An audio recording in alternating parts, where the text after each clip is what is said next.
I'm going to read out a little bit of a bio for you, and you can tell me how accurate it is. You have a bio for me? You're not supposed to read that whole thing, by the way. You know that, right? No, it's a sort of a slightly cut down version. Okay, good. Because everyone will fall asleep on your blab. Okay, all right. I'll do a. Let's skip the big bio. Michael, you guys might know the Solopreneur Hour, which is how I came across Michael. I think I was on your podcast it wasn't actually that long after I launched WP Curve. No. But I think at the time I didn't realize how big your podcast was. I just thought it was cool because you had like a guitar behind you and stuff, and it was a bit different. But since then, you've had some epic guests on your show, including Adam Carolla and guys who are not necessarily just entrepreneurs. So it's your show is about, I guess, chasing individual pursuits, whether it's entrepreneurship or creative pursuits. And so you've had a bunch of guests that are not the sort of typical guests you find on entrepreneurship podcasts, which is really cool. Yeah, that's the point. And I also discovered since then that it is one of the top podcasts around on the topic, and you've had multiple millions of downloads of your show. And I think last time I checked, 300 plus episodes, 360 plus episodes or something. Yeah, I just recorded 372 today, I think. That's crazy. So so this is just going to be super informal. I've got a bunch of questions about podcasting. I'm going to just click the button to let people on if they want to come on the Blab call and ask a question. So how do I share this? How do I share this with my people? What do I do? Just hit the tweet button. It'll automatically take a little picture of you and me and tweet it. Oh, well, up in the upper left-hand corner here? Yeah. Yeah, cool. Sweet. It's kind of cool. It creates like a little like Harry Potter type GIF thing and then shares it. Oh, cool. That's fun. All right. I love that. And then I've got on Facebook, right? Yeah. Same on Facebook. Good. So and you can look up the top as well to see how many people we have on. We've got 220 people watching and 87 live in the actual Blab call. Sweet. Which is very cool. Unfortunately, I was on another call before this, and I had to swap to this call instead of keeping the same one going, which probably sort of meant a bunch of people left. But a lot of them are coming back into this one now. So we also had some technical issues on the last call, so hopefully that won't happen again. Okay, well then let's do it. All right, let's do it. So I've got a question from Jeff in the sidebar. I'll ask one from the sidebar, but generally I prefer people to come on and ask Michael directly. But the question is, wondering your thoughts on marketability of audio versus video podcasts. My content would likely be screencast with voiceover. So, I get that question a lot. So I'm doing, just for like a little background for you guys, myself and John Lee Dumas, who does Entrepreneur on Fire, does this. We do an event called Pod Mastery, which is like it's an advanced podcasting course for people that actually want to make a living out of it. The video versus audio thing comes up a lot. I will say the one thing with podcasting is that it's very intimate. And when people repurpose content, meaning like maybe they have a video YouTube channel or something, and then they port it to a podcast, unless you actually have a big brand, I have not seen it work very well for that. If you want quick traction, typically an audio podcast is the way to go. It's also a lot less heavy lifting. A video show it does require obviously a lot more editing, a lot bigger file sizes, and then you actually have to have a place to put the actual files. My buddy Nick Unsworth did his first month in video podcasting, accidentally got like a $3,500 bill from Libsyn because they didn't realize how much the bandwidth would go over because it was video versus audio. Wow. So I would recommend that if you want to do both, do a YouTube channel and really optimize that, and then even if it's a little 10-minute podcast, that's okay. You want to repurpose, make it a secondary show, meaning like have a regular show, and then if you have another video program and you want to repurpose it, that's fine, but just make it a secondary thing. Yeah, I 100% agree with that. I think when people start repurposing content, it all sounds too good to be true, but it ends up not being a very good version of whatever platform you're using for that content. Yeah, it's very intimate. People, when you're in their ears, they really feel like you're speaking to just them. And video has a totally different vibe when it's kind of repurposed audio. You know what I mean? Yeah, and when it's done well, it's really like fast paced and short, and it's like a totally different. It's not like people sit there for 3 hours and watch a video. It's like a podcast. You can go for a walk for an hour and a half and listen to some guy talking, and that's good content. But on video, that's not going to work. If I were doing it now, Jeff, your original question is, I would actually do like a Periscope. I would do like what Dan Martell does, or Joel Comm, which is do a Periscope, then you record the Periscope, which then goes to your YouTube channel, which then goes to your social media. But I wouldn't do it right to a podcast. Yeah. Generally. Big Deal SEO, at Big Deal SEO. Can you hear me? Yeah. Hey, I got you. Can you hear me? Yeah. Awesome. We're actually launching this week, which is something I've been sitting on forever. Video SEO for local markets, dealing with, of course, doctors and whoever's got money, really, whoever I get in touch with.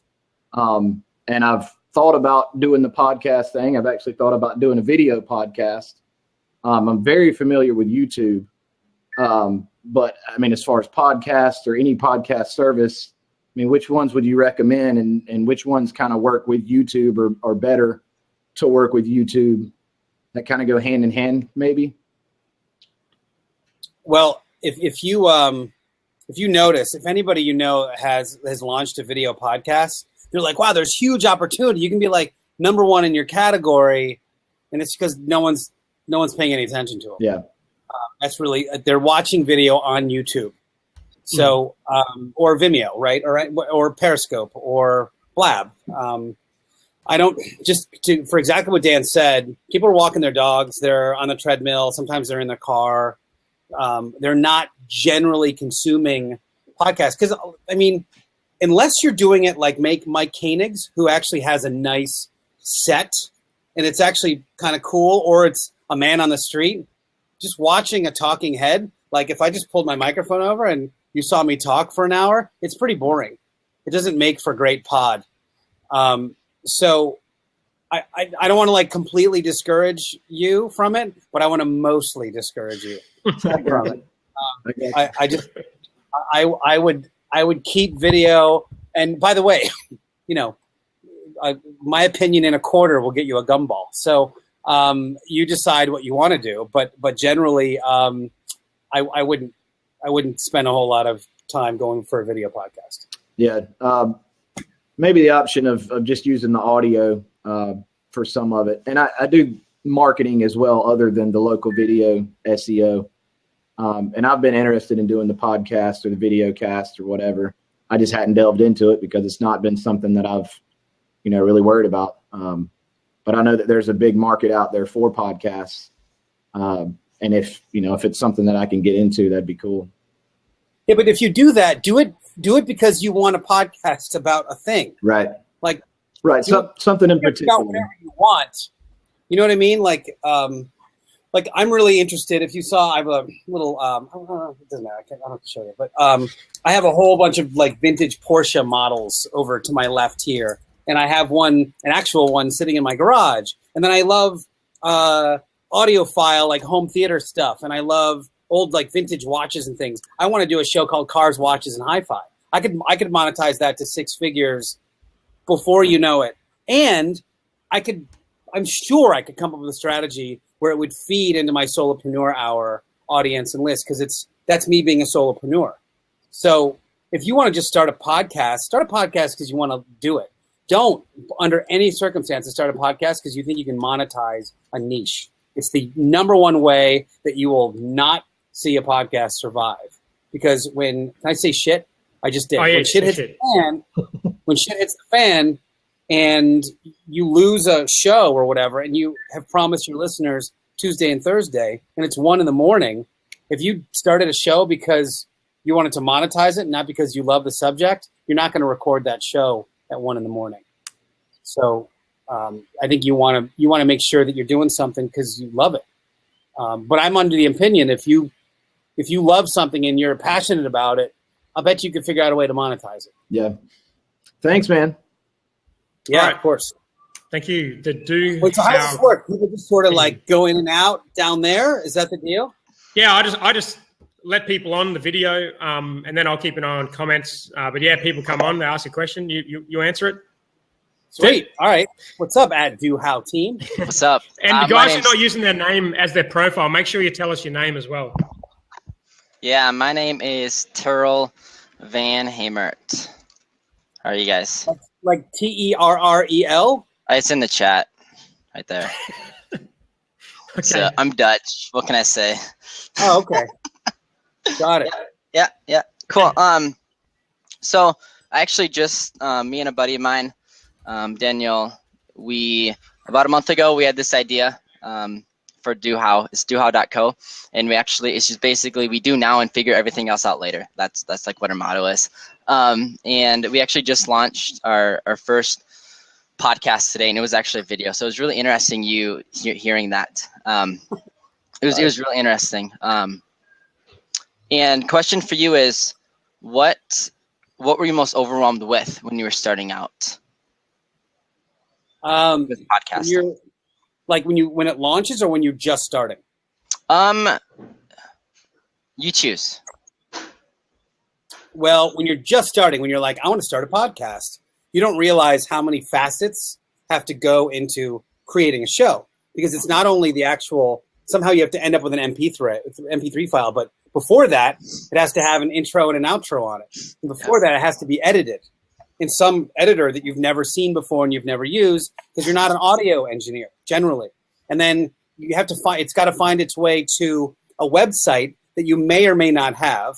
You've got to learn about RSS feeds. Then you have to learn, before all of that happens, how do I host a show? Like, how do I hold a conversation up with typically a stranger and make it entertaining and informative? And then before that, you got to figure out how you're going to research these guests and what's going to be important. And before that, you got to figure out, like, who gives a shit about my opinion and about this subject? Who am I speaking to, and what are we going to speak about? And before that, you got to figure out what the format is going to be, whether it's going to be a bunch of set questions or it's going to be a conversational format. I mean, there's so much to take in. So when I bring my coaching students in, so I have like a group coaching thing, and I have like this one-day mastermind deal, but I will put blinders on them. I'll be like, okay, right now we're going to often I have my people spend, as Dan knows, 2 or 3 months on brand, because that's how Dan and I met. I was doing a talk on brand at Tropical Think Tank in the Philippines, because I was a branding guy for 18 years before all this stuff. And I think if you nail that brand, which means that you have actually figured out what you're going to say and who you're going to say it to, that really sets the table for a successful show. And then, of course, you have to figure out all the other technical stuff around that, or surround yourself with people that know some of that stuff. So that's answer one. Answer two is, if you've already launched, it's like borrowing, and stealing reviews and ratings and trying to get on the radar, New and Noteworthy, but not just on New and Noteworthy, which is not hard to do.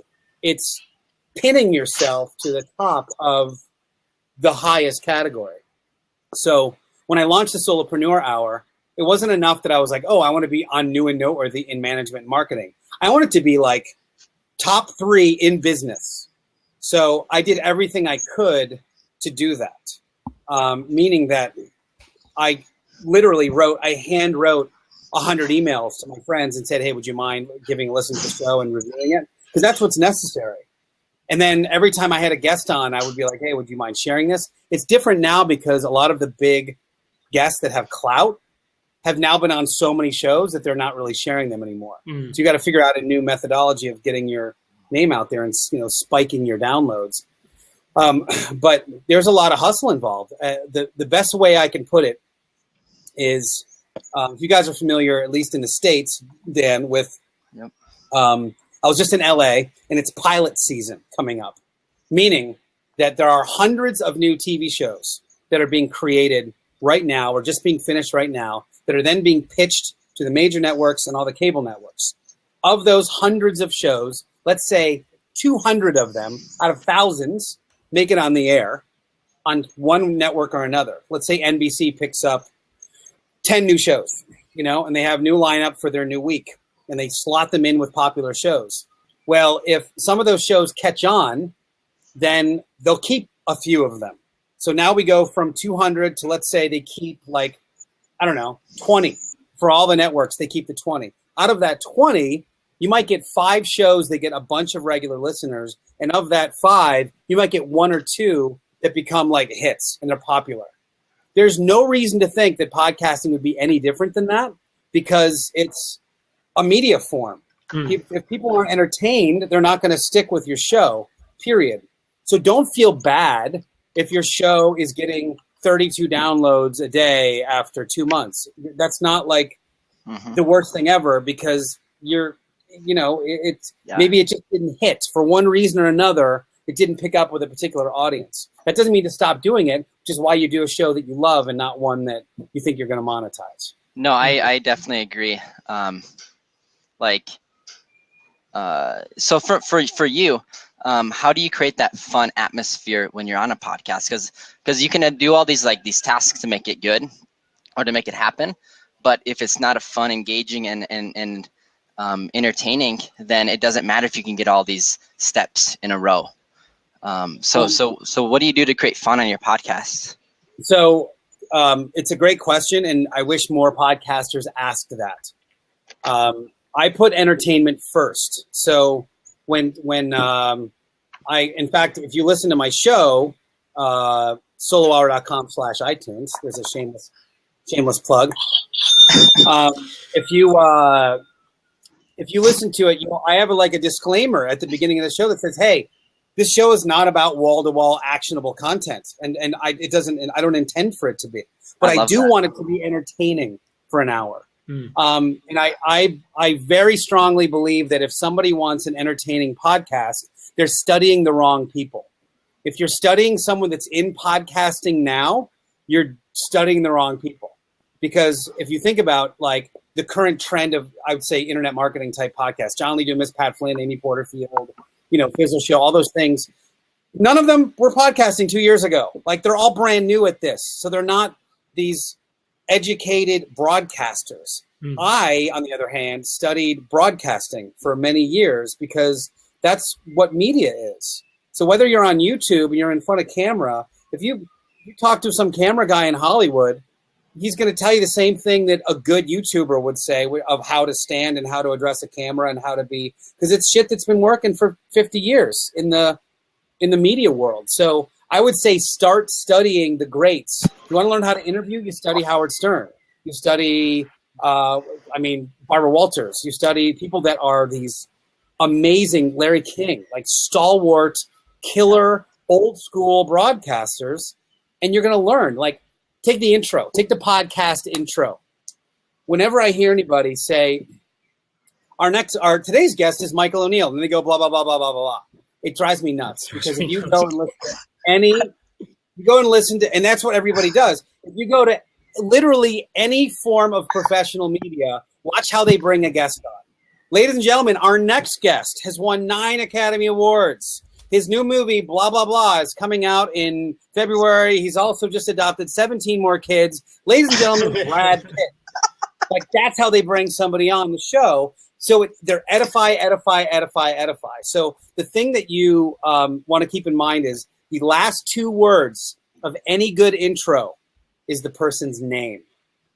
Never say their name before the last 2 words of your intro.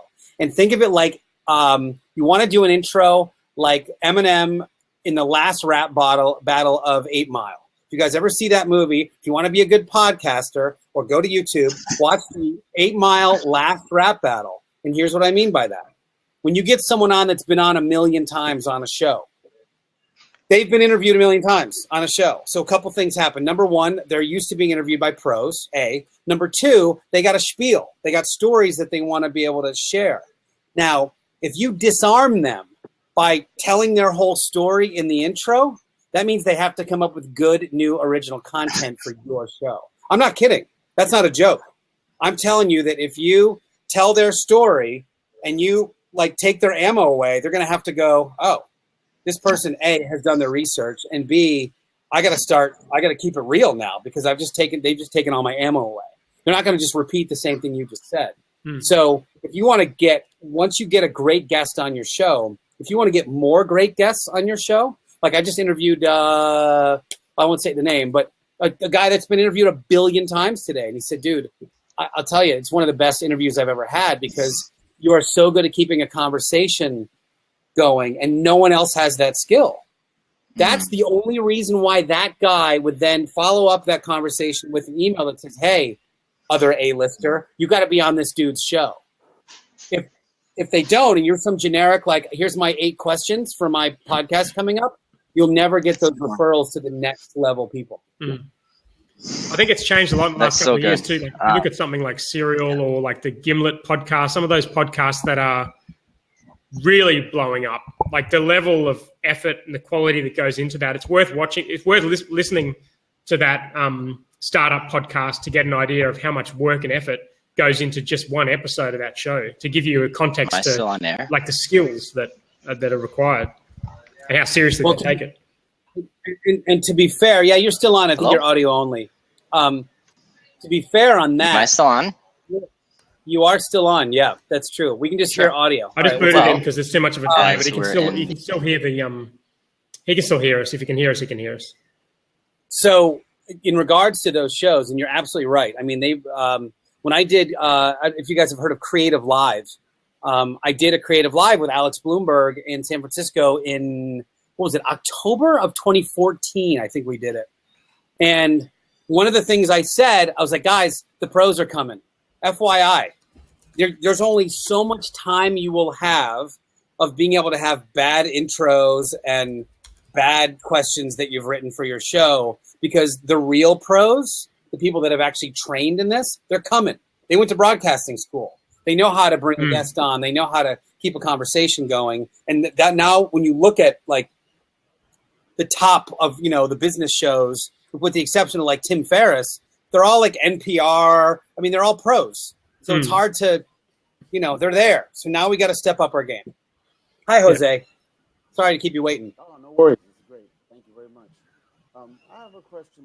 I've listened over the last number of years. Well, you're cutting out. Are you guys, is he cutting out for you or is it just me? He's cutting out for me too. Try one more time, Jose. We'll see how it goes. No worries. I guess I'll just get to the point then. I hear a lot of podcasts. There's a lot of talk about people who run their business. I do this, I was successful. I do that, I was successful. And they talk at a very top level about the business. That's not right. But I have not heard much on the mechanics of your business. How do you structure financing? How would you structure the legal aspect of this business? Do you really need an LLC? In other words, the stuff that in the end is the things that will make this thing work, I guess, in the financial sense. Not a lot of right. So the actual structure, you're still cutting out a bit, but I think what I got is you've heard a lot of like top level stuff, but not a lot of, well, how do you create like the actual infrastructure and the of business? Is that right? Not if that's a yes. Okay, good. Well, so is the question why aren't people talking about that on the podcast, right? Honestly, I think that's a space. I think that's probably a little bit of white space in this industry. And if I knew a lot about that, that would be a show that I would think about starting. I agree. I think maybe because as Gary Vee would say, there's a lot of people that like do coaching shows about coaching other people, and then they coach the people that are coaches, and then the coaching this. Yeah. Like that's where that's low hanging, easy fruit, I think, for a lot of people. Whereas the other one would actually require that you did something before you started speaking about it. God forbid. So I would say that if you know about those things, Jose, that you should start that show. If you don't see it, other people are probably thinking the same thing, I just worry that something like that is one of those things where it's like, for me, podcasts that, like you say, they have to be entertaining, they have to be interesting. If I listen to I've listened to podcasts before where it's just like one dude talking about pretty boring shit, and I'm gone for life. I'm never going to listen to that again. So it's like, I think the reason people talk about the other stuff is because like that's more exciting to entrepreneurs than like legal frameworks or or how to structure a business. I could be wrong, but I feel like that stuff is not going to be as interesting on a podcast. Well, yeah, I mean, certainly dry, but you know what you could do with it, Dan, is that you could actually have a season. You could do 12 episodes on how to set your business up, LLC, where to do it, blah, blah, blah, blah. And that could be like season 1. Season 2 could be, next phases. And that you could just sort of put out there, and that could just live as a lead magnet or something. That's one cool thing about podcasting, which people don't realize. And I discovered, I don't know, 6-7 months in, I did this episode with Derek Halpern, and he talked about, he's socialtriggers.com, and he talked about how he doesn't sit there and crank out new content, 5 times a month, 10 times a month on his blog. He spends more time repurposing and promoting his old content, which is still good. Yeah. And I was like, wait, why don't I do that with my show? So I just started advertising and like promoting old episodes on the show. And all of a sudden my downloads, this was like February 2014, my downloads went from like 60,000 a month to 500,000 a month. Whoa. By starting to promote old episodes. Is this like using something like Edgar, or? What's that? Is this using something like Edgar? Yeah, absolutely. And just being methodical about like the old episodes. I would do a batch of episodes and just send them like, all right, here's episode, 171 to 178, and just like tweet them from a couple specific Twitter accounts. And all of a sudden, because the content's still great. It's still evergreen. It doesn't go anywhere. So why would you just, and so I think people just don't know it. Now I do a little more of like, I bring it in with best of episodes. Sometimes I'll just do a show that I'm like, oh man, like this Monday I just did, Dan Cashel was today's episode.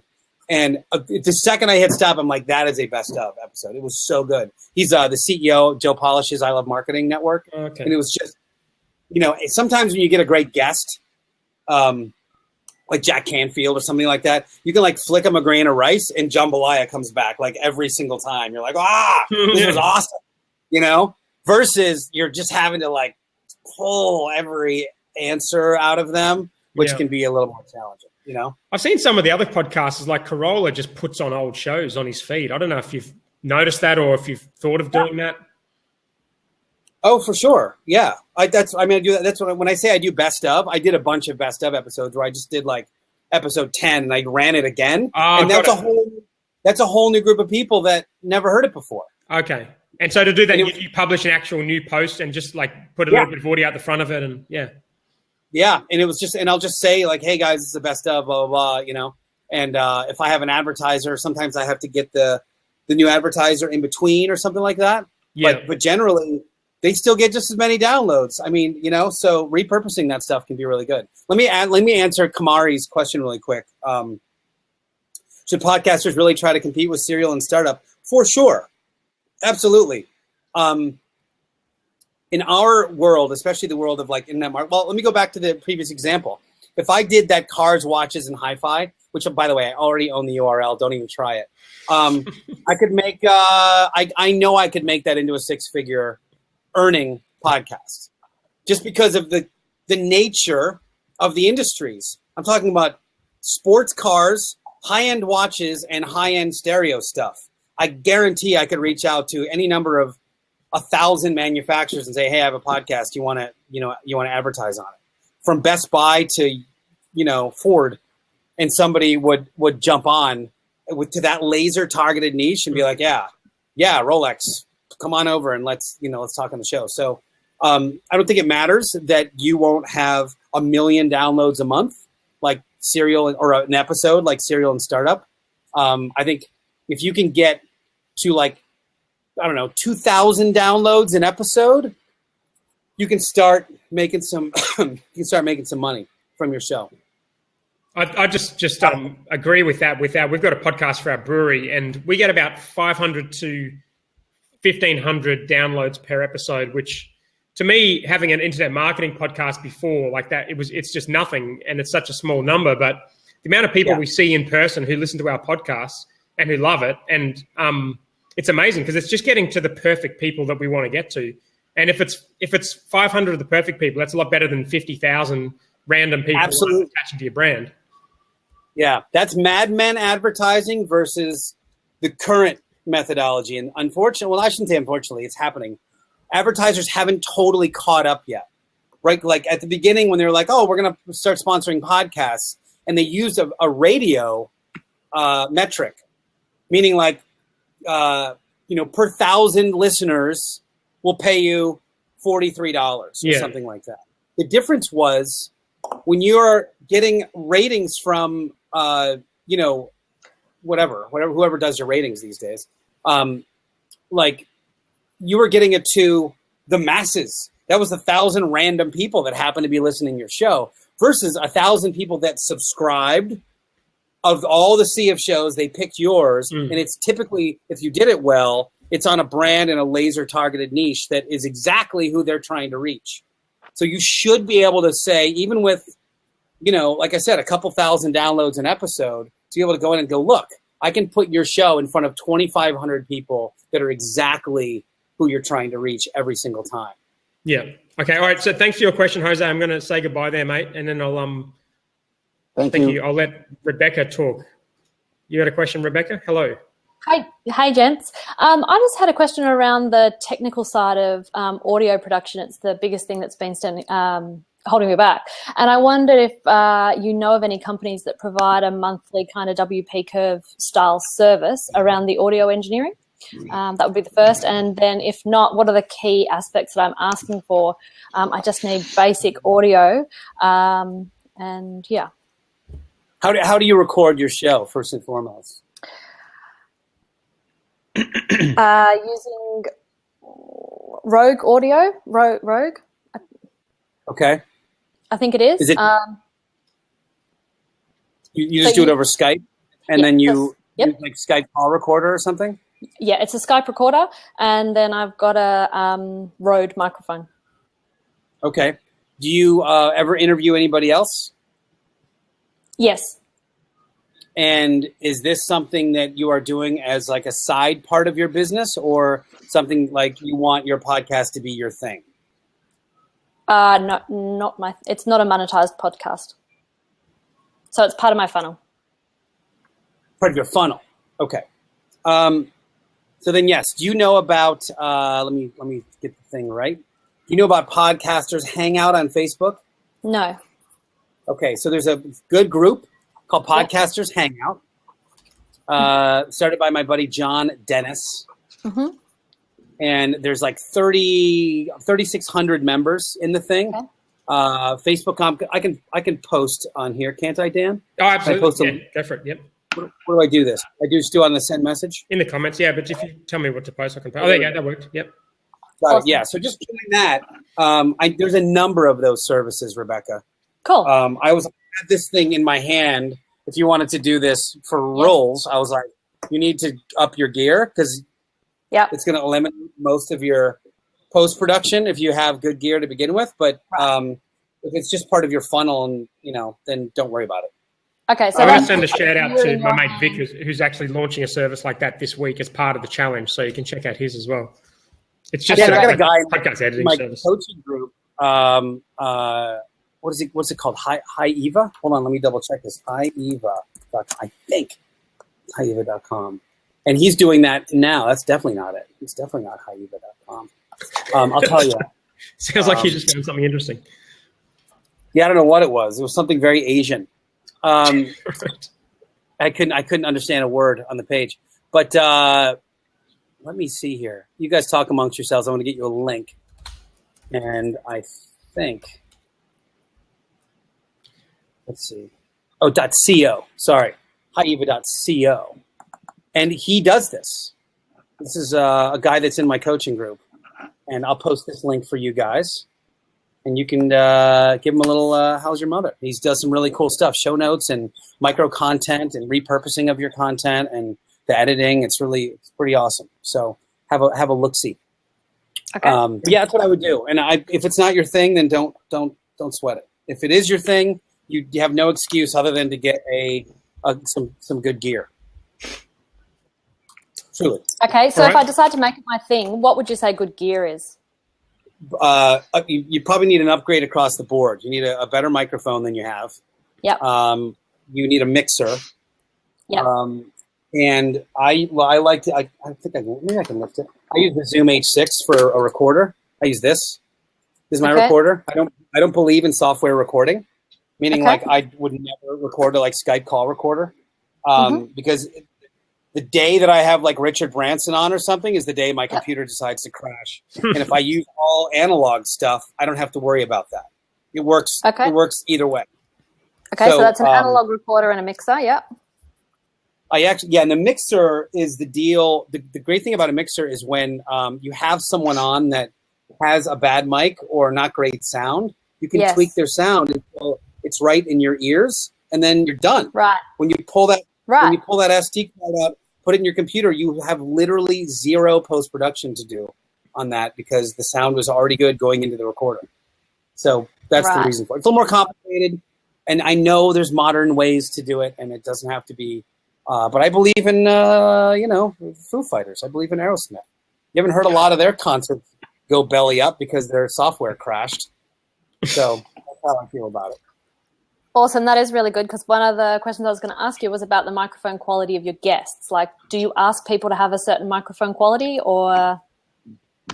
It's a great point. I would say that 70% of the time when I get someone like this and we're about to record the show and I'm like, hey, is there any chance that you like have a microphone or something? Like, oh yeah, I got one right here. I'm like, okay, do you mind using that instead of not using that? They're like, oh yeah, no problem. Give me a minute. And I'm like, why would you not do that to begin with? So here's the deal. 2 things that will end a good podcast. Number 1, bad sound quality. Number 2, not nailing your brand. Like really not getting people not really understanding what the show's about. And then inconsistencies, the third one.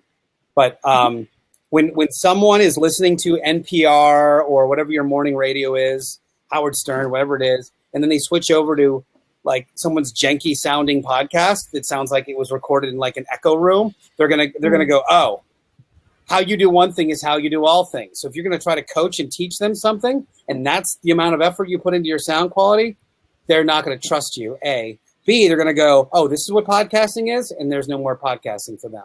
And that means they're taking advertising dollars out of my pocket. Get a better mic. So yeah, get a better mic. Awesome. Thank you. Can I just add on to that? Thanks, Rebecca. Can I just add on to that question? Actually, no, I'll save my questions for the end. I'll let the guests ask the questions. So see you, Rebecca. Thank you for your question. Ian. Hi. Can you hear me all right? Can. Yeah, great. So, what you just said, actually, can you do just one quick follow-up on that? So you're still making the phone calls over Skype, but recording into and then so you have some sort of line out into a Tascam or I can't remember what you were actually using, but something like a Tascam, right? Yeah. So I go mixer. I go mixer to computer, computer to mixer. Analog. Right. And typically to do that, you need some kind of device that will, if you have some kind of splitter for like, this is an iMic. This just splits the. It splits, on Macs. They just have one port now. Yeah. This one splits that, so it plugs in via USB and it gives you an input and an output. That I literally do like out of this into line 2 of the mixer and the auxiliary send into the in of this. And so now I have in and out coming from there, and then I just use feed from the mixer into the Zoom recorder. Oh wow! Okay. It's the same. If you guys ever if you see like Cliff Ravenscraft has a whole setup on how it's called a mix minus setup. I have a diagram for it. Can I put a picture on here somehow? Can I blab a picture? You know what? I can tweet it or something. Okay, cool. You guys can check. Just give me the link. I'll collate the links and put them in the group. There's a Facebook group for this, so I'll put them in the group at the end of the. Oh, yeah, that's good. I'll send it to you on Facebook. Remind me, somebody. Yeah. I have about like 10-ish more minutes, Dan, if that's cool. Yep. So cool. then I'll keep going in. So then my follow-up actually is, you just kind of named him. I'm planning on launching a podcast just to work on my personal brand. It's I'm a minister, and I'm just trying to do trying to allow people accessible ways into thinking about their spiritual life. Getting Aaron Rouse on it. What's that? Getting all Darren Rouse on it. Yeah, I guess. And so, there are all of these courses like Cliff Ravenscraft, and some of them are, his is Pat's got one, Cliff's got one, John's got one. Pick one and go, and don't listen to anybody else. So some are more expensive than others, and so I just didn't. But did you do something like that, or did you just that's? I just did in 2012. I watched Cliff Ravenscraft's free videos, and I just did that. They're still there. You go to solohour.com/Cliff. Hold on, solohour.com/Cliff. They're still there. He still has his free 8 YouTube videos. They're exactly. I set up and did exactly what he does. Right. I've not changed it since day one. There are quite literally 101 ways to start a show. Where you get messed up is if you start deciding to go with one person's one way and the other person's the other way. Great. So I do Cliff's. I don't do John's. When John and I are doing shows together, he does it a totally different way than I do. He records the software. He goes right to Libsyn. I don't do any of that. I go, and there's pluses and minuses to both. But just pick one. Otherwise, you'll get really confused, and you'll have if you go my way, which is analog, you'll have you'll have a mixer, a Heil microphone, a mixer, a thing, and then you decide to do somebody else's stuff. You're gonna have the wrong gear for what you want to do. Right. Mine, I like the way I've got it set up. I like it for its versatility because I use that Heil. I was just in LA over the weekend and recorded 3 live episodes with people. Plugged a mic into it, and I had studio sound while I was remote. That's why I like this gear. But it's I have a microphone preprocessor. I've got I've got $1,500 worth of gear kicking around. But you can use a Heil with the John I think recommends the Ecamm recorder, right? I mean, the microphone doesn't really. Yeah, I mean, the mic matters certainly, but how you where's the one I use? Hold on. I mean, I have a Heil also, so I just. Yeah, I have. Hold on a second, guys. Again, talk amongst yourselves. Thanks for doing this, Dan. It's actually really interesting and helpful. So. Oh, cool. No worries. So for technical stuff, I do have a post on WP Curve blog as well about starting a podcast. Okay. But there's heaps of them. So if you've got technical questions, you can ask them in the group, but I'll put that in the comments as well. Perfect. So for my regular shows, I've got a PR. This is a Heil PR40. It's a decent microphone. It's very trendy in the podcasting world. Mm-hmm. And BSW has the best deal on it. This is the PR35, which actually has the exact same guts as the PR40, but it's just in a portable form. So I use this for doing remotes. It's got this really great, gorgeous industrial design. And I just plug 2 of these things into my Zoom H6, and we hold them. And I've recorded 2 episodes with John Lee Dumas on a plane with these, at 20,000 feet, Planecast 1 and 2. And you can't tell. I mean, you can tell that there's a little bit of background noise, but these things are so good because they're dynamic mics. Yeah. And they block everything else out. So it's great. Oh, that's awesome. So that Zoom thing is actually recording the audio, and you just plug 2 mics into it. That's it. And the Zoom even has, if you don't want to use that and you want to just do tabletop, it has these little microphones that come with it, actually. They just plug right into the top of this, right to the, stepping on something.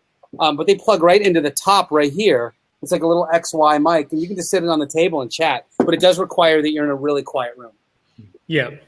What about, is there a software equivalent of that if you were doing in-person podcasts with a couple of mics? Not that I know of. Right. Yeah. I feel like that, if you're sitting down, that my next move I'll probably do is I'll get a couple of really nice lavaliers, the clip-on mics, so we can just sit in a chair and talk, and it'll be fine that way. We'll see. You still need hardware setup to pull that off. You still need the mixer and the hardware. Yeah, you still need, I mean, look, it's not a mystery. When you go to an event and you see people holding big cameras and it's cool that we can do so much with our iPhone. It's awesome, but it doesn't replace pro gear. And if you want a pro broadcast quality sound, you need to get pro broadcast quality gear, and that's it. Yeah. So yeah. Thanks, man. That was really helpful. Okay, have you got time for one more question? Yeah, totally. Okay. Thanks, Ian. Thanks. Chase. Okay. Hi, Michael. Mine's going to be pretty short. I was curious, is there a need for any like consistency in length for podcasts, and also is there like an ideal length? Let's say I had something, that I wanted to talk about that was only going to take like 5 minutes. Is that better served to be put into a blog post or what? Or I mean, can I still go forward with the podcast? So yes, with consistency, meaning like if you're going to do it Monday, Wednesday, Friday, it needs to be Monday, Wednesday, Friday. Lengthwise, not really. My show's called the Solopreneur Hour, so people expect an hour. Right. But what I would say is that have consistency within your week. So I used to do a show called The Kick-Ass Life with David Wood. Tuesdays, we did an hour-long interview show. Thursdays was a 45-minute long solo show. And Saturdays was a 10-minute, like, kick you in the butt, kind of like go get him tiger kind of show. Those were very consistent within those lengths. I would say 10 minutes for me feels like the shortest. Because it does feel like kind of a waste if you're doing like a 2-minute thing. Like I would do a Periscope before I would do a podcast or something like that. But there's no correlation. If anybody ever tells you your show needs to be 26 minutes because that's the average commute time, they are completely full of shit. It has nothing to do with anything. Everyone has a pause button. Yeah, no shit. And I listen to shows all the time where I'll just, I'll be 25 minutes into a show and then pick it up a little later. It has nothing to do with anything. It's the dumbest. I don't know who came up with it or why anybody ever thought that mattered, but it doesn't matter at all. And if you need evidence of that, go look at Joe Rogan's 2.5-hour shows and the fact that he's like top 10 on iTunes all the time. In fact, look at all of the shows. Adam Carolla is always 2-something hours. Mm-hmm. I mean, Joe Rogan, like all these big, huge, popular shows. Tim Ferriss doesn't care. He'll do 2 hours and 20 minutes with Jamie Foxx and has no problem with it. So don't just do whatever show you want to do. Sometimes it comes down to the availability of your guests. Like today, I just interviewed 2 pro NFL players, and they don't have a lot of time. They're busy, and so for me to ask an hour, which usually ends up being like an hour and 15, I've never been accused of brevity. Always it ends up kind of going a little long. It's hard to get more out of them, but if you're buds and if they have the time, then it's all good. Cool. Okay, Kamari, you got something quick? Sure do. What's up, Kamari? Hey guys, how you doing? Thanks for taking me. 2 questions. You got a rad voice for podcasting, dude. Yeah, I have a podcast. Written versus freestyle, or scripted versus freestyle. And my second question is, what do you do, or what are your suggestions when you're in a saturated market? What was it? Wait, tell me the second question again. Saturated markets. Like I'm in finance. I'm a financial advisor. I'm about to launch an investment or stock market podcast. So that's very saturated. So I wanted to get your advice about that. So first and foremost, I hope your show is called like The Quiet Storm with Kamari Ellis. Second of all, if you have the chops, I love unscripted, but that's the key, is that you got to be able to do that. Like that's not a. Here's the balance beam. I'll use one of my drumsticks. Hold on, I'll use this one. I'll use this one because it's got someone sent me this. Check that out. Oh snap! On one side you've got like a fully scripted show, and on the other side you've got fully unscripted and just free-flowing conversation. The scripted show, puts all the onus on the guest, meaning like they're the ones that have to come up with the originality and the content, and hopefully you ask some great questions that are compelling for people. This one requires the host to be a good host and actually understand the process of hosting and how to keep a conversation moving along, how to pull the answers, how to open up a tight guest, how to get them comfortable on the mic. Like it really requires some real heavy lifting as a broadcaster, because that's what you are now. You've become a broadcaster. So if you feel like you have those chops and you can put someone at ease, I think the unscripted show has a longer shelf life. I think people will find you more interesting and find the show more interesting and compelling because you're not. I know a lot of people that have scripted shows, and their audiences, they come and go. They, at some point, they go, okay, I've seen this movie before, and they drop off. And if their marketing is great, they'll get more new audience. But ultimately, they don't have people that are like, holy crap, I've been listening since episode 3, Yeah. So you got to figure that out. And the second part is when you're in a really, really crowded niche, pick up the book called Zag by Marty Neumeier. It's a great book on how to zag from the rest of your competition and become unique in a really crowded space. Somehow you have to you got to have a thing. You know what I mean? Like if you could do the raspy voice finance hour or something, cool. Or something. Like you got to find a thing that people can latch onto. I'll give you a quick story about this before I roll. Over the weekend, I was at an event with this guy, Nick Unsworth, who has this company called Life on Fire. He did this event called Ignite. And a friend of mine, who I've known a little while, a couple years now, came to join me. This girl is like just a pile of genetics. She's just a staggeringly beautiful human. And it's almost, you kind of poke her and go, is that really? That's what skin looks like? How do you even do that? You're not Photoshopped? This is what you look like right now? And so she's trying to do this like health and wellness and all this stuff. And that's her brand. She wants to do she's a massage therapist. She's a trained chef. She's a nutritionist with nutrition school. So she has all these great things.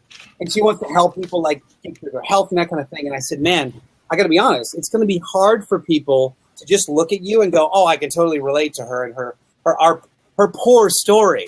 Like walking around like a 10 for her whole life is such a bummer. And I'm like, is there anything messed up? Do you have anything that's... And she goes, oh, yeah. And she's like, well, I was on, I'm clinically depressed. I'm like, oh, thank God. We got something to latch on to. We need something. Give me something to latch on to make you appealing to the everyone, Right. And so I said, look, if you can embrace that thing that maybe is uncomfortable with you now, it's going to attract a bunch of people that are in the same struggle, right? So if you can think about, Kamari, kind of some of the things that you've had to go through to get to where you are, to get that knowledge base you are, maybe where you came from, what adversity you had to go through, what audience can you connect with that would immediately go, shit, that guy totally gets where I am right now. That's where you're going to find loyal listeners. And that's where you're going to get some real buzz behind your show versus, the Kamari Ellis show, which, by the way, I got one more thing about that. You're suggesting you're going to do a show about, and it's going to be, if I started the Michael O'Neill show 2.5 years ago, I'd still have 9 listeners because who gives a shit?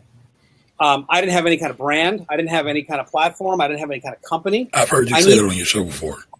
Yeah, you need to let your brand, and this is football speak, be the fullback.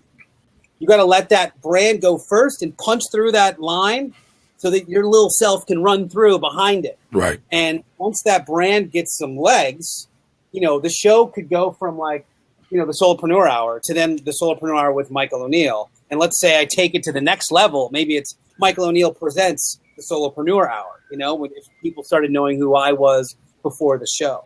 But it's really helpful to let the brand go first and establish something cool and interesting and unique. And that's what I love that book, Zag, for. Okay. All right. Thanks, sir. Yeah, man. You're welcome. All right.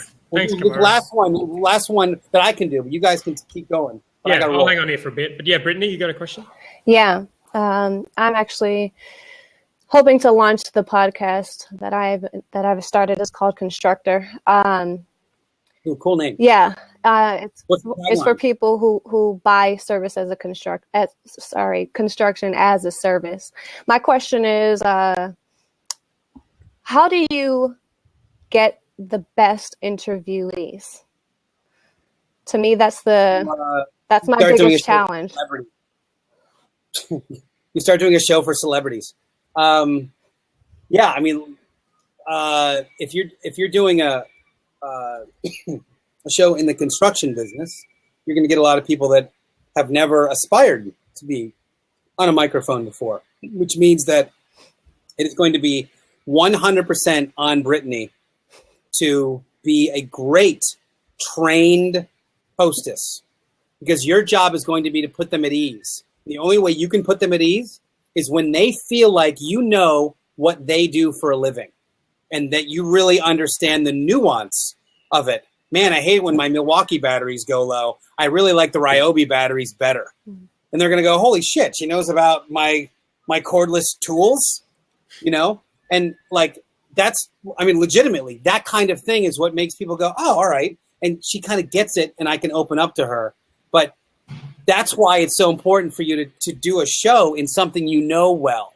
So that if you are going to do a conversational show or an interview show, you can bring the best out of that interviewee because you know how to talk to them. You know their language, you know how they speak, and you can put them at ease on the show.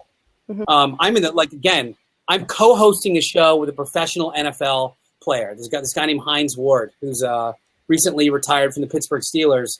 He's not he's better now, but he's not like a trained broadcaster. He is now because he was working with NBC for a year, but it's a lot of heavy lifting on my part to make sure that he understands like where we're going. But I have to bridge people listening to me sort of training him while we're on the show so that he can open up and be comfortable with just being himself, which is ultimately what makes a great guest. But this guy's a route runner. He was a wide receiver. He doesn't know about creativity.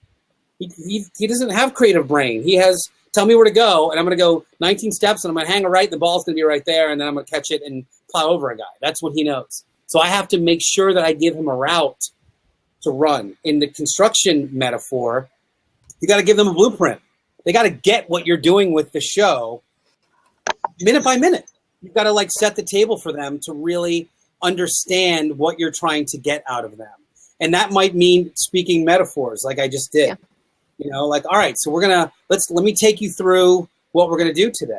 And you're essentially, you become the general contractor, Brittany, you know, like that's going to be your role as in the show is you're going to be the GC and you're going to have to take these people through, you know, ultimately what we hope to be a really great product. That's great advice. I appreciate it. Thank you, Michael. I got a friend who runs a podcast for tradies too. I'll put in the links here. If you want to chat to her, I could probably connect you guys. She's done 120 episodes and it's been pretty successful for her, I think. So maybe that'd be something awesome. you can learn from her. Just message me later on about that. Great. You got to run, Michael. Thanks. Hey, I got to run. Let me answer Katrina's question. Just tell Katrina to go to that link I posted before, the Cliff Ravenscraft. Just do that, Katrina. If you want to know how to do the show start to finish, I'll post it again right now. Yeah, I replied to her in the comments too, and then there was a Cliff Ravenscraft one. If you could put the URL in there. Yeah, whatever. So perfect. If any of you guys are in the Los Angeles area, I'm going to be doing with John Lee Dumas. Going to be doing it's going to be beginner and advanced podcasting course called Podmastery in March. If you guys are interested, you can check out podmastery.com and check out the show as well. I'll post a little link to that sucker. And I got to go, you guys. I'm so sorry. Hey, right before you go. Yeah, man. You said putting the guests at ease is almost the most important part. Yeah. Just in 30 seconds or one sentence, what is your easiest way to do that? Putting the guests at ease. I do research on them, and I talk to them about anything but what they're used to doing. So if I find out that they're a little kid's softball or baseball coach, we'll talk about baseball. If I find out they're into kiteboarding, I'll learn about kiteboarding. We'll talk about that. And I want them to start. I want to find the thing that they love to talk about, and we'll do it for 10 minutes. We'll hang out for 10 minutes and just talk about that stuff. What I hope will happen is that first, I want my audience to hear a different side of them that they've never heard before, and second, I want them to get their blood flowing a little bit and start opening up. That's amazing. Cool. I learned today that a former NFL player who's now a Hall of Famer was a drug dealer when he was in high school. That's what can happen when you do that thing right. So that was cool. Guys, I'm so sorry. I got to run. That's awesome. Thank you, Michael. Thank you so much. Please send me a tweet. I'm at Solo Hour on the Twitter, Twitter.com Solo Hour, and on Instagram as well. And and that's it. Awesome. Hey, thank you so much, mate. To get you on a show? Just email me from the site. You're not gonna let me go, are you, dude? It's just so fun. I love it. All right. You go take your family. Michael, bye. Cool. All right. What's up? Just kick him off. Just kick him off. No, I'm going to kick you off the call, Michael, so you don't get any more questions thrown at you. All right, Keith, love you guys. Ask me whatever you want on Twitter later. Right, see you, man. All right. If you guys found that useful, hit Michael up on Twitter and just thank him for coming on, because he's just given up his time to do that. If you guys wanted more of the technical side on how to do it, post questions in the group. I've put a WP Curve guide together a few years ago, which is reasonably easy to follow. Every podcaster I know has done a guide on how to do podcasting. It's just a process of doing it. So post questions in the group if you've got them. I said on the last call I'd stay on here and answer any questions people have for a few more minutes. So if anyone else has any questions, then feel free to fire them at me. Otherwise, we're back on this afternoon in 5 hours with Natalie Sisson. But I'll be in the group as well. I got one for you. As you're waiting for him. What is your way that you create from fun, like from a place of fun? Meaning, I'll just leave it at that. If you know what I mean by that. I think I'm in a lucky position where all of this is fun to me. Like just the process of creating stuff is fun. It doesn't need to be about a topic for me. I can create a podcast about brewing beer, or create a podcast about surfing, or create one about entrepreneurship, and it doesn't make a difference to me what I'm talking about. It only matters that I'm creating something. So I'm in a lucky position where it's all rewarding for me. I love it. Derek Hito. Hi, can you hear me? I can. Okay. What's up? So I don't know if you're back to doing pitches at a podcast to launch or anything, but I'm planning to launch a website or an app, and it's about it's kind of like an energy comparison app, sort of. So here in the States, there's deregulation, and you can pick like your utility. So it looks at your energy usage, and it kind of, based on your usage, is going to pick the plan for you. So you don't have to go to comparison sites and kind of shop around. Energy as in like energy you're using at home, or like power? Right. Okay.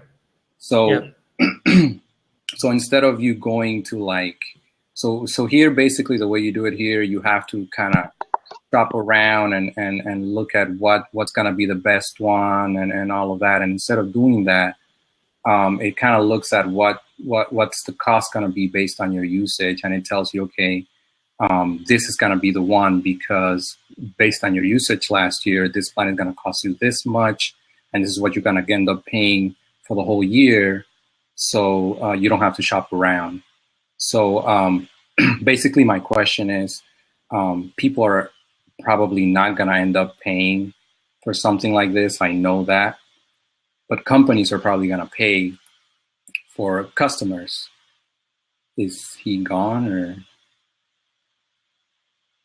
can you hear me? Maybe. Just keep going. Just keep you're doing good. Just keep going. All right, cool. So so basically my question is, companies will probably pay for customers. So if I can get, some traction and get people to use this, I can probably get companies to pay for me, basically giving them leads. So, if I can get 1,000, 10,000, 100,000 people using it and basically drive leads to them, they already have programs where they pay companies to basically bring in leads to them, and they'll pay some nominal fee, whether it's $10, $20 to them. So, so I read the 7-day startup, and and I read the lean startups, and they basically, you gotta hold on. Can I stop you for a second? Sure. So what you're trying to do is drive leads to people. Is that what I'm hearing? Driving leads to? Did I hear right? Right. Okay. Yeah, and so that's basically my business model. So my business model is like, I'm not trying to sell people an app for 99 cents. I'm trying to create basically a revenue model where I'm gonna be getting back money every, you've got to buy a plan every year. Every year you got to sign up again and again and again. So if you come back to my app every single year, if I become the one where you go to every year I'm getting it, whether it's $10, $20, the company to say, hey, bring me that customer back again and again, then I become that guy that you come to, then at least I'm getting that revenue. So So almost like a SaaS format. Like you get, it's not a one-time fee, but it would be, it could be monthly or it could be yearly. Is that correct? Right. But the thing is that it's kind of backwards, because I'm not really charging the consumer, I'm charging the energy companies. And so that's the part that, because you don't see a lot of companies kind of doing that. And I hear a lot of people talking about, you know, a lot of the marketing and all of that going after consumers, but you don't hear a lot of, and you also hear about business development where you kind of partner up with companies. And that's interesting to me, because what I'm trying to do is go after this huge companies like the Reliance and the Bounce Energies of the world and all of that, and trying to partner up with them and say, hey, I don't want you to give me a big check. All I want you to do is give me a chance and say, hey, we're gonna give you this much for people that you bring to us, and then I'll go out and hustle and get the people. That's all I want. I just want them to give me a chance to do that, right? And then I'll just go out, make the product, make the people come and say, hey, I'm gonna save you this much based on the plan that you're using right now. Yep. And what I'm So I have a question. Sure. So I have a question. So if you could go back to being a little kid again, and you have the knowledge that you have, how would you create this business? I'm not sure. I mean, I'm not sure how that would help, but I have all the tools now to create it. I'm not sure if what you missed, Dan, or what you heard from. Yeah, I think I got the grasp. I wasn't sure what the question was. It sounds like a good idea. It sounds like these things are kind of tricky to get people using, I think, and it's going to be the sort of a hard thing to launch quickly. Exactly. But yeah, charging the company seems to make sense. I think that's the model that a lot of the comparison apps use in Australia for that kind of thing. I think someone said in the comments that we've got something like that in Australia. So yeah, I'd be looking at what the other companies are doing and trying to do something similar if you think it's not being done where you are.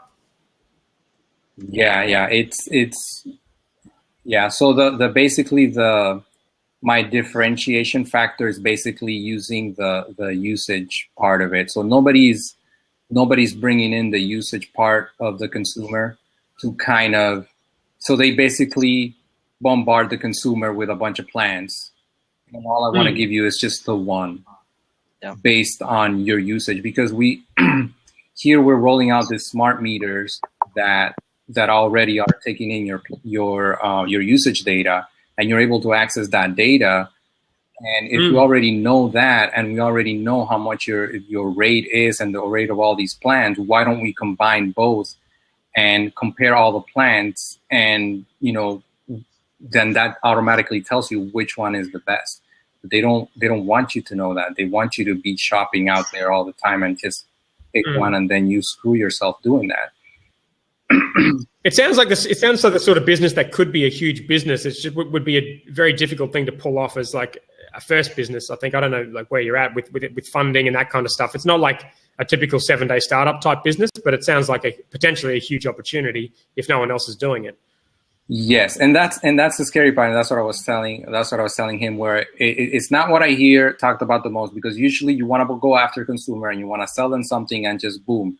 This is kind of backwards in the sense that I can't sell this to people because they're not going to pay for it. You want to get consumers and you want to charge the companies, and you got to get traction for that, right? And yeah, the marketplaces are just always tough. Right. It's hard to think of too many examples where marketplace type businesses have started as self-funded sort of solo entrepreneurs. Like it very rarely happens that way, because you need some kind of financial push to get both sides of the market using it. Like at least in this case, it can be useful for one individual without like 10,000 individuals using it. But you are going to need to sell it to a bunch of providers. And to do that, you're probably going to have a bunch of users. Otherwise, they're not going to be interested in paying you. So you've got to solve both at once, which makes it a challenge that's hard to solve without putting a lot of money into it. Right. And that's, so I have a list. So I have a list of in here in Texas, at least where I plan to start, I don't want to start, with a huge piece of the market, but I have a list of all of the plans, because here in Texas, they have a site that's the state website, and they provide a whole bunch of the plans. So that's kind of like having one side of the market already. They already provide a whole bunch of the plans. So that's like kind of one side of the market for me. So if that's... You do need to be sure that they want to pay you, but still, I mean, you do want to be sure that they want to pay you, not just have their stuff in there. Right. Yeah. I think you just start reaching out to them. Doing it localized makes a lot of sense. It's a much smaller market than just starting something for the whole country.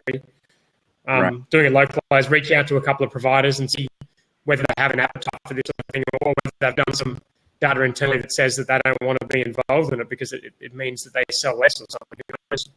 Who knows what they want to do. I would suggest it's going to be hard to sell it if you don't have a lot of people using it. So you're going to have a plan for both. I see. Okay. Because the companies are not going to want to pay you a lot of attention if you don't have a lot of people using the app or a plan to get a lot of people using the app. So that's the challenge of the marketplace. You need to deal with both sides. Right. But that's my assumption. Go and talk to them and see what they think. Maybe if they don't have to do very much, if all the data is listed there on a website and you just take it and put it in, they don't have to do anything, then maybe they'll just say go for it. Yeah, my hope and my assumption is that they already have something in place. But even if they have something in place, I think there's a little overhead in setting something up for yet another new provider and yet another new person that they have to pay out in case they bring somebody new. So. So that's what there could be other ways to monetize it too.